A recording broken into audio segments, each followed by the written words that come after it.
Yeah, Cardinals fans, they want to see Yadier Molina stay in St. Louis. MLB Network insider John Heyman tweeting out some news here. So the Blue Jays still have interest in legendary catcher Yadier Molina and have been in contact. Expectations have been that he returns to St. Louis, where he's an icon, but nothing's done. And a couple other teams are still in play. We bring it back inside the Studio 3 with John Smoltz and Dan Plesac. I'm Fran Charles. Smoltz, let me go you first on Molina here. Molina in a Blue Jays uniform.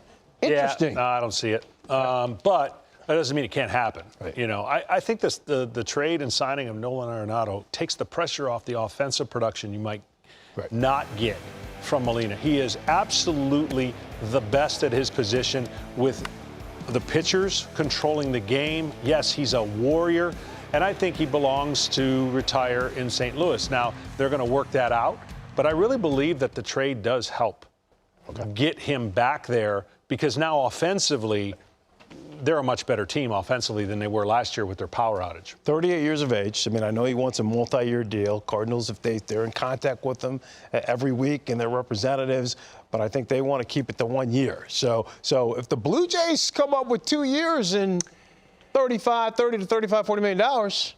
Blue Jays have two things. They have some really good young players, and they have cash, and they want to spend it. I think if they can go to a multi-year deal, I'm not saying it's a guarantee that Yadier Molina is going to end up and finish his career with the Cardinals. I think if the Blue Jays can get a 2-year deal or a multi-year deal, I think that Yadier would give it serious consideration. All right, Danny Jansen, the catcher right now here for the Blue Jays, and then Andrew Kisner is waiting on deck in St. Louis for the Cardinals. All right, then more news here from John Heyman. A surprise entry in the Marcell Ozuna Derby, the race. Ozuna nearly won the Triple Crown last year, and yes, obviously a fantastic hitter, but the lack of a universal DH could be impacting his market to a degree as well. John going on to tweet, should add, it's possible this may be a little more than an example of checking in, since he's still out there a couple of weeks before spring training. Interesting to note, but very likely a long shot. So they let Charlie Morton go. They bring Chris Archer back, $6.5 million. Marcell Ozuna is looking for, I'm sure, 2-3 years. And it's going to have to cost him. I mean, multi-millions. This is kicking the tires. This is, okay, it's been a slow market, and we've seen a lot of good players that are still out there right now. Colomé gets a 1-year deal. This guy had a magnificent year for the White Sox.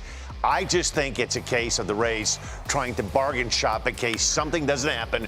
We're talking 2.5, 3 weeks until spring training. So maybe they're just in case. I would be surprised if he ended up in Rays camp. Now, John, as good as those numbers are, and believe me, they were amazing, and Marcell Ozuna had a great year. Take me behind the numbers in terms of why it will be difficult for him to keep up that production based on the balls that he hit last year. Yeah, I think anybody in that sample size, he was locked in. You always find the ebbs and flows during a season, right? I mean, it's hard to stay that locked in for 162. He's coming off of an injury-plagued year. He proved he was healthy. Playing left field is going to be difficult if you're thinking about a National League full-time. So he's in a tough spot, because if there was a DH in the National League, I think he would be signed already. I really do.